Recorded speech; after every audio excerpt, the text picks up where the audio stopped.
Hey guys, today I'll be showing you a few tips on how you can speed up your Android device.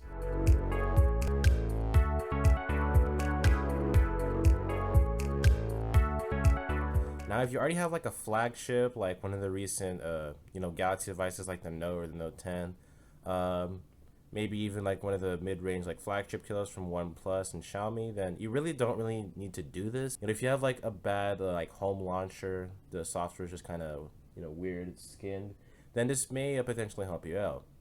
So my first tip is to slow down speed up your animations. You don't want them to be slow. What you want to do is go to the settings. Then you want to go to system. I've already done this, but I'll just be demonstrating. Going to go to system, about phone. You're going to scroll down until you see build number. And what you want to do whenever you see build number, you're going to tap on it quite a few times. So you'll just keep tapping on it until it says like you are now a developer. So once you do that, you can just head back, and then on system you should see developer options, or maybe on this list depending on your version of Android. I'm on Oreo, by the way. We're just going to do developer options, scroll down until you see window animation scale, transition animation scale, and animator duration scale.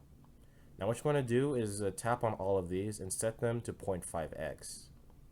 This will basically make your animations more snappy, because you kind of might have seen before, like whenever I do that, it's faster, it's more fluid. Android's animations aren't that great on the older versions. I think they kind of improved them on the Android Pie and Quartz or 10, but this will make your phone feel faster. Now my next tip is to install a launcher.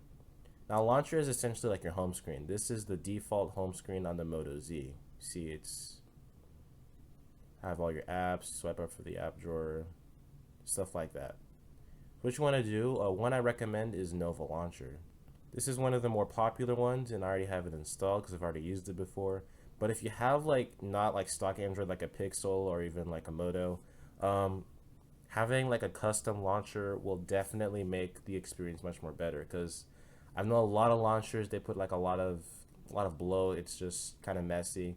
Some manufacturers are better with this. I've heard good things about Oxygen OS on OnePlus, but if you install a launcher, it'll make your home screen more clean in general. It'll make it feel a little bit faster because there's not a lot of stuff going on, and it's not going to be laggy or anything like that. So I definitely recommend that. But once you install it, you can either open it. Whenever you press the home button, it'll ask you which one you want to set as your default. And then I already have it customized. It'll actually look a little bit different, but it's just overall a much more snappier experience depending on what type of Android device you have. Now the next thing I recommend is using light apps or lightweight apps. Now what I mean by this is apps like Facebook or WhatsApp, I think. They have like light versions of them. These are intended for more lower end devices, and even some higher end devices, even this one, even because it's an older one. Having like a less taxing application will definitely help. So what I mean by this is, let's say Facebook. You have the regular Facebook, but you also have the Facebook Lite. This will take up less storage space. It's only 53 megabytes, and it'll be a little more enjoyable. Google also has lots of these apps. You can look up Google Go. Some of these are exclusive to Google, like Google Go specific devices. But you have the actual Google Go app. It's like instead of the regular Google app. You also have the Gallery Go, just a gallery, lightweight, maps, and there's not a lot of other things. And there's one for the assistant. You can also like look up the APK files. I'll try and put that in the description.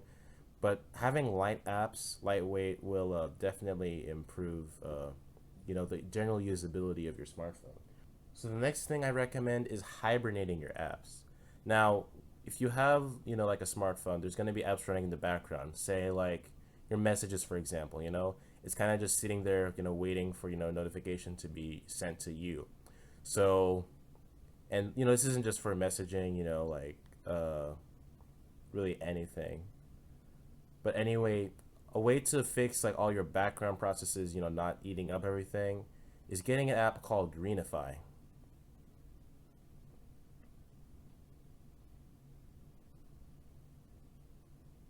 Once you install it, go ahead and click open, and then you can see like all the apps you have.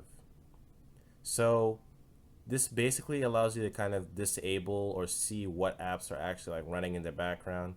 There's a few more than this, but that's because they already automatically did that. But you can tap on an app and hibernate it, and it'll go ahead and stop it. You can also do that. So now I've hibernated all of my apps. Now, if this app doesn't work for you, I recommend going to the settings and that special developer options menu we opened earlier.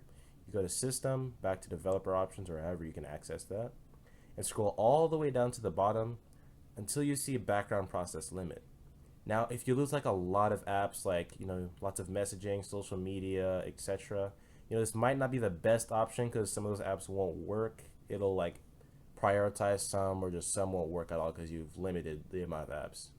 You can see like you can limit it to at most 4 processes, or even none. I don't recommend doing this. This can stop actual like important apps that need to run in the background, more system apps.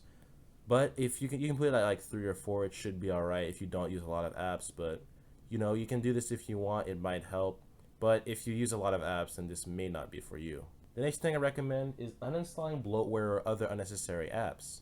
Now, this device is from Verizon, so it came with lots of Verizon, bloatware, because they're just trying to deliver their products onto their smartphone. So we can go to App Info.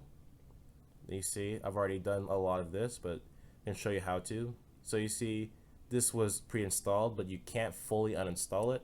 And if you have a root, you may be able to work around this, but I would assume you're here because you don't have a rooted device. But this app would show disable, so I would come here, hit disable, and this will basically stop it from receiving updates and taking up space. And it's just just out of the way. There's a lot of apps like this, Audible, some other Verizon stuff. So yeah, if you have like a Samsung device, a device that just has like lots of bloatware. I know Samsung, they have a lot of that, and some other companies as well. So yeah, you can just uninstall, apps that are just taking up space, not being used. And you can also just uninstall unnecessary apps in general. I mean, really, I don't really need a screensaver app, so I need to uninstall that. These are just running in the background. They're just eating up all the memory, which for Android, that's a big problem. You want to make sure that's always free, because that's what usually causes lag on a lot of, lower end devices. The next thing I recommend doing is, taking a system update. Now, this usually is either a security patch or a full version of Android. Now my device, it's stuck at Android Oreo. It's not getting any farther. But if you want to check for system update, you can either go to system and it'll be here somewhere, or it might already be in the list of settings. You just tap on system updates and then check for system update, and it'll check and it'll see that it's already up to date. I have the security patch from September 1st, 2018. Quite an old security patch because it's also Android Oreo. But I know some devices do get updated more frequently. A lot of Motorola's more budget devices, they're usually pretty good about software. But yeah, if you want to keep your phone, kind of up to date, if you have a really old version of Android, check to see if you can update it. Because if it's like a full, if I was going to 9, that would probably make things a little bit faster. You always want to have, the latest security patch. You don't want to be running on an unsecured device. September, 1st in 2018. It's not the worst thing. I'm not actually going to use this phone. But if you are, just keep that in mind. If you can't, it's not a big deal, but I just recommend looking for that anyway. The next thing I recommend is clearing your cache data. Now, how you can do this is going back to the settings menu and go into storage, and this will take a while. And on whatever version of Android you're on, they removed this in more recent ones. This is Oreo. But if you're on like a really old version of Android, you can tap on cache data and you can tap on it, it'll clear it. You can hit OK. But I can't do that here. So you can go to your individual apps, or you can get an app called CC Cleaner, which I will demonstrate really quick. Download CC Cleaner, and then it'll do that all for you.